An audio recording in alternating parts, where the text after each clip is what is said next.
Knowledge Products presents The Giants of Philosophy. David Hume, narrated by Charlton Heston. Part 8.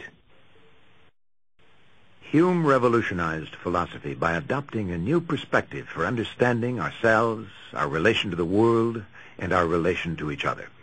We can see this new perspective most clearly if we contrast it with the older theoretical perspective that Hume rejects. In the theoretical perspective, human beings are conceived to be egocentric, outside, disengaged observers. As isolated thinking subjects, human beings are thought to have two tasks, a theoretical task and a practical task. The theoretical task is to discover how the world of objects really is. This is how Descartes expresses the theoretical task. For a long time, I had remarked that it is sometimes requisite in common life to follow opinions which one knows to be most uncertain, exactly as though they were indisputable. But because, in this case, I wish to give myself entirely to the search after truth, I thought that it was necessary for me to take an apparently opposite course, and to reject as absolutely false everything as to which I could imagine the least ground of doubt, in order to see if afterwards there remained anything in my belief that was entirely certain. There's a serious unresolved problem in trying to carry out this theoretical task. The problem is that modern thinkers had come to recognize that the standards of rationality are internal. That is, we invariably must begin with how things appear to us. Descartes' own starting point admits as much, but we can't guarantee that the way things appear to us is the way things really are. Many modern thinkers work to determine whether our internal standards of knowledge can accurately describe an external, objective reality. None succeeded. They didn't succeed because the human being who had to judge the success of the effort was still isolated and trapped within his own world. Thinking human beings also have a second, more practical task. They must interact with the physical world, attempting to control the physical environment and to make it serve human purposes. That's why science and technology have become so important in modern times. Descartes has described why we work so hard to gain technical mastery over the world. By knowing the force and action of fire, water, air, the stars, the heavens, and all other bodies that surround us, we should be able to utilize them for all the uses to which they are suited, and thus render ourselves masters and possessors of nature. To deal with this practical task, rationalist philosophers such as Descartes distinguish between body and spirit, between a material world and an immaterial world. Unfortunately, the relationship between the mental and the physical remains unexplained. By separating mind and body in their theories, these philosophers had made it difficult to explain the relationship between mind and body, between thought and action. For rationalists, the practical problem of mastering nature remains a mystery because the very relationship between theory and practice is interpreted as itself being a theoretical problem. What else would we expect from the theoretical perspective? Just as theory hasn't explained how we can know the world, the theoretical perspective hasn't explained how to understand the relationship between thought and action. Because Hume's rationalist predecessors separated the mind from the body, they saw a separation and a conflict between reason and passion. The original theoretical perspective conceived the mind to be disembodied and disengaged. In short, the theoretical perspective led to skepticism about the possibility of human knowledge in general, and it created an insuperable gap between thought and action. In contrast to the rationalist philosophers, Hume's empiricist philosophical predecessors, such as Thomas Hobbes and John Locke, argued that there is no separate mental world. Rather, the mind is just another part of the body, presumably the brain. The irony here is that although they denied a separately existing mind, Hobbes and Locke continued to look at the world from a perspective that assumed the mind could disengage itself. In a sense, they spoke from a perspective whose existence they denied. Because Hobbes and Locke still operated from the theoretical perspective, they interpreted the relationship of thought to action to be just another theoretical problem. They tried to understand their own thought and action as if they were looking at them from the outside. What happens when our own thought and action are viewed as distant objects? Hobbes and Locke interpreted them in the same way they interpreted external physical objects. They assumed that whatever is true of the body in general is therefore supposed to be true of the mind. Since the body was understood to be an object that can be influenced and controlled by other bodies or objects, so the mind too can be influenced or controlled by external objects.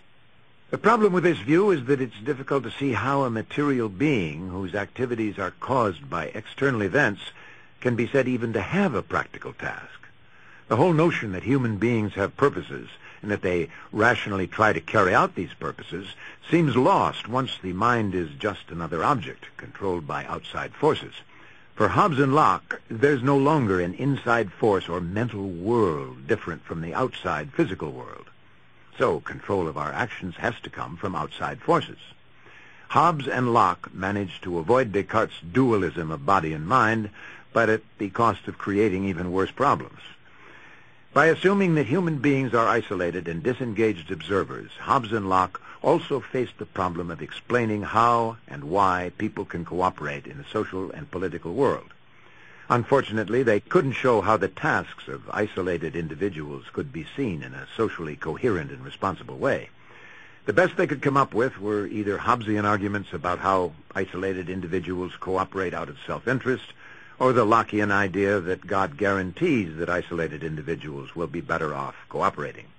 Hobbes even went so far as to try and derive all social and political obligations from the individual's drive for self-preservation.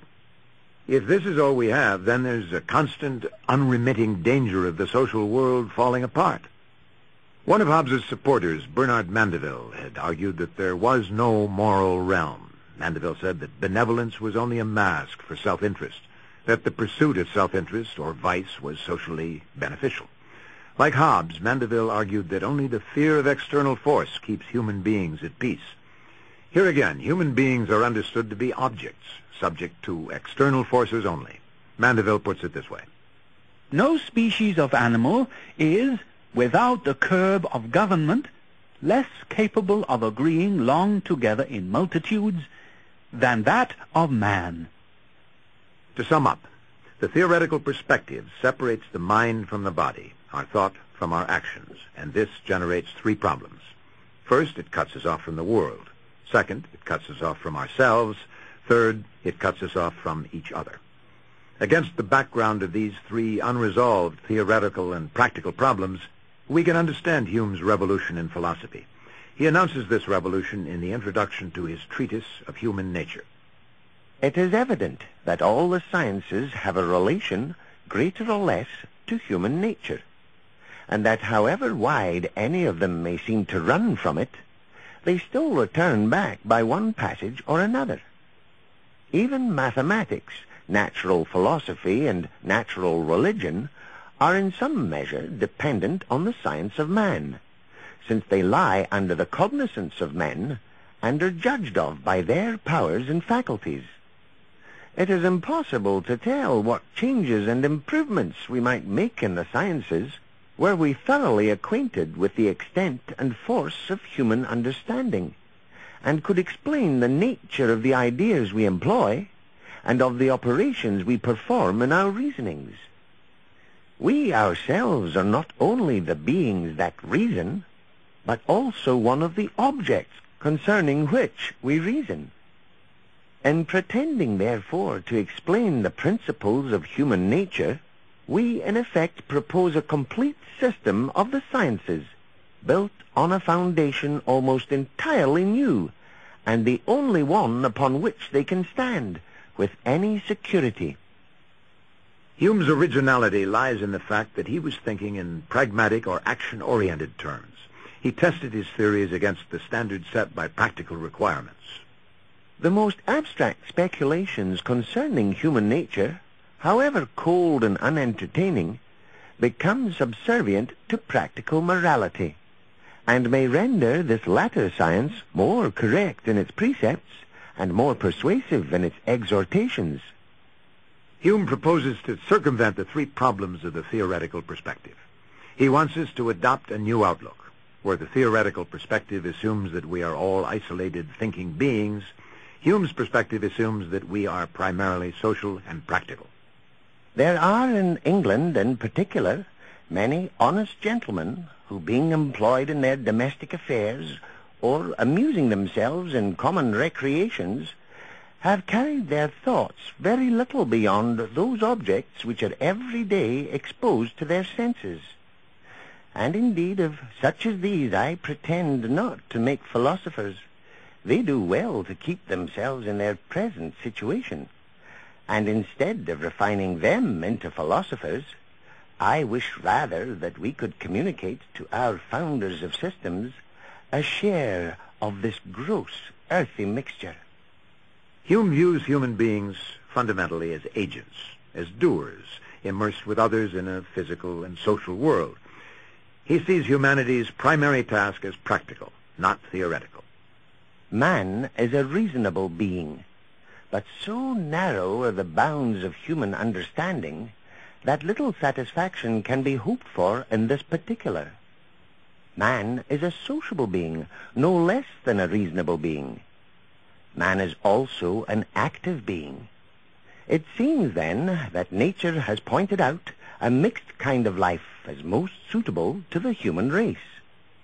Hume's philosophy is not only a radical shift from the rationalist perspective, but it is also an intrinsically social view of human beings. Instead of scrutinizing our thinking process to uncover rational principles that can direct our action, Hume reverses the process. He begins with our practices and our actions. From them he wants to extract our inherent social norms of behavior. He presumes that an efficient practice always precedes the theory of that practice. Hume attacks rationalism relentlessly. He attacks those who emphasize theory over practical concerns, but he's not attacking reason. Clearly, he has a different idea of what it means to be rational. He persists in reminding the reader that reason alone can't make sense of itself when viewed from the purely theoretical perspective. For Hume, reason can't be understood in theory alone. It must be understood in action. Within our own actions, we can discover principles to guide our future actions. The end of all moral speculations is to teach us our duty, and by proper representations of the deformity of vice and beauty of virtue, beget correspondent habits, and engage us to avoid the one and embrace the other. But is this ever to be expected from inferences and conclusions of the understanding, which of themselves have no hold of the affections or set in motion the active powers of men? Extinguish all the warm feelings and prepossessions in favor of virtue, and all disgust or aversion to vice. Render men totally indifferent towards these distinctions, and morality is no longer a practical study, nor has any tendency to regulate our lives and actions.